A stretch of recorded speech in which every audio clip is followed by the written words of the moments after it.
نئی زندگی. حکم کا مدار علت پر ہوتا ہے, حکمتوں پر بولو بھائی نہیں ہوتا. نماز کی حکمت بے حیائی سے روکتی ہے, مگر نماز فرض اس لیے نہیں ہے. فرض اس لیے کہ اقیموا الصلاۃ, قرآن کیا کہہ رہا ہے, نماز پڑھو, اس لیے فرض ہے. حکمت کیا ہے ایک الگ ٹاپک ہے. روزے کی حکمت کیا ہے, لعلکم تتقون, تاکہ تمہارے اندر تقوی پیدا ہو, یہ حکمت ہے. مدار حکمت پر نہیں ہے, تقوی نہ بھی پیدا ہو رمضان میں روزہ رکھنا پڑے گا. اگر ایک آدمی کہتا ہے رمضان کے روزے کا مجھے فائدہ نہیں ہے لہذا اگلے سال میں نہیں رکھوں گا, اور گنہگار ہوگا. کیوں؟ علت یہ ہے کتب علیکم الصیام, تم پر روزے فرض کیے گئے. اس میں حکمتیں ہیں کہ بھئی تقوی پیدا ہوتا ہے, للہیت پیدا ہوتی ہے, نفس پہ کنٹرول کرنے کی صلاحیت پیدا ہوتی ہے. یہ حکمت ہے.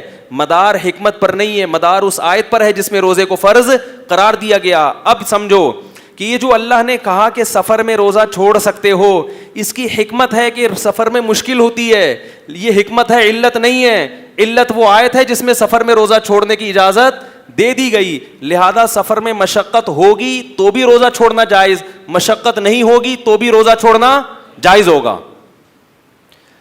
اور سفر کے علاوہ اگر مشقت نہیں ہو تو بھی روزہ رکھنا فرض ہے, مشقت ہو تو بھی روزہ رکھنا فرض ہے.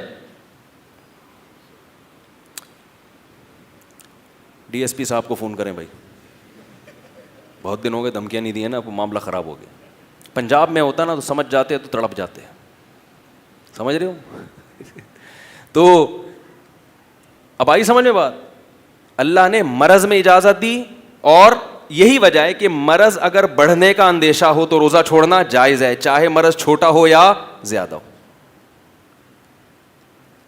لہذا اللہ نے کہیں بھی نہیں قرآن میں کہا کہ کل اگر پیپر ہے تو روزہ چھوڑ دو, کیونکہ اگر اس پر مدار رکھا جاتا نا حقیقی مشقت پر کہ واقعی اگر مشقت ہے تو روزہ چھوڑ دو, تو مسئلہ پھر بڑا گمبھیر ہو جاتا. کیوں؟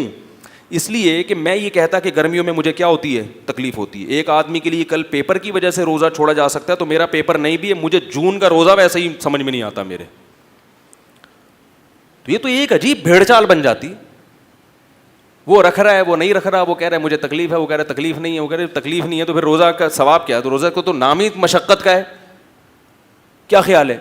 تو اس لیے یہ جو نئے نئے حضرات آ رہے ہیں نا, پروفیسر حضرات, ان سے دین مت سیکھو میرے بھائی, دین علماء سے سیکھو جو صدیوں سے مدارس میں پڑھتے پڑھاتے آ رہے ہیں. اگر ان میں غلط ہیں تو صحیح بھی انہی میں پیدا ہوں گے.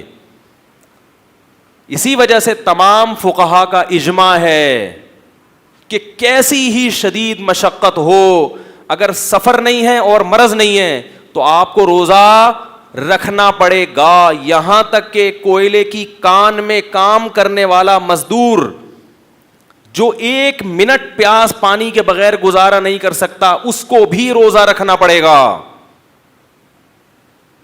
نہیں آ رہی بات؟ گرمیوں میں گڑھا کھودنے والا مزدور, اس کو بھی روزہ رکھنا پڑے گا, کیونکہ مشقت ہوگی. مشقت کی وجہ سے اللہ نے روزہ چھوڑنے کی اجازت نہیں دی. روزہ تو نام ہی مشقت کا ہے. سمجھ میں نہیں آ رہی بات؟ مشقت کی وجہ سے اجازت دی. مشقت تو اسی میں ہوتی ہے نا. ہر آدمی کو ایئر کنڈیشن لائف تھوڑی ملتی ہے. 1400 سال سے مسلمان ایئر کنڈیشن میں نہیں بیٹھتے آئے تھے, یہی تھا مزدوری کرنا, یہ کرنا, وہ کرنا, گڑھے کھودنا. یہ انہی لوگوں کو تو قرآن خطاب کر رہا ہے.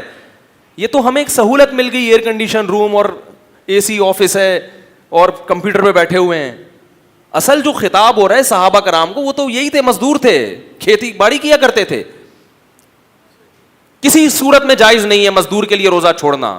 سوال پیدا ہوتا ہے کہ کوئلے کی کان میں کام کرنے والا رکھے گا کیسے؟ وہ تو 1 سیکنڈ بھی پانی کے بغیر گزارا, بولو نا بھائی, نہیں, وہ تو مر جائے گا. تو ہم کہتے ہیں جب مرنے لگے تو توڑ دے, کیونکہ اللہ نے سب سے پہلے کس کو ترجیح دی ہے؟ اس پہ قرآن و سنت ہے کہ سب سے پہلے کیا ہے؟ زندگی. مرض میں بھی اجازت اور موت سے بچنے کے لیے بھی اجازت. لہذا بیمار ہونے کا خطرہ ہو شدید, تو جب وہ خطرہ پیدا ہوگا اس وقت توڑے گا. توڑنا اس کے لیے جائز ہوگا, چھوڑنا جائز. چھوڑنے کے دلائل الگ ہیں, توڑنے کے دلائل, بولو نا یار, الگ ہیں. اس لیے علماء کہتے ہیں 30 دن کسی نے ریگستان میں روزہ رکھا یا کوئلے کی کان میں, 30 کے 30 دن روزہ رکھ کے توڑے گا. انشاءاللہ گناہگار نہیں ہوگا, کفا بعد میں قضا کر لے, چھوڑے گا تو گناہگار ہوگا. کیونکہ قرآن کی آیت ہے فمن شہید منکم الشہر فلیصم, جو بھی رمضان کا مہینہ پائے روزہ رکھے سوائے 2 کے, مریض اور مسافر. کوئلے کی کان میں کام کرنے والا اس من کے مفہوم میں داخل ہے, جو بھی کے مفہوم میں داخل ہے, لہذا وہ بھی روزہ رکھے گا, پھر عذر کی وجہ سے توڑے گا. اب اگر کوئی کہ یار جب رکھ کے توڑنا ہی ہے تو ایسے رکھنے کی کیا ضرورت, تو یہ آپ کی اپنی رپورٹ ہے, آپ کی اپنی منطق ہے جو اللہ کے قانون میں نہیں چلے گی.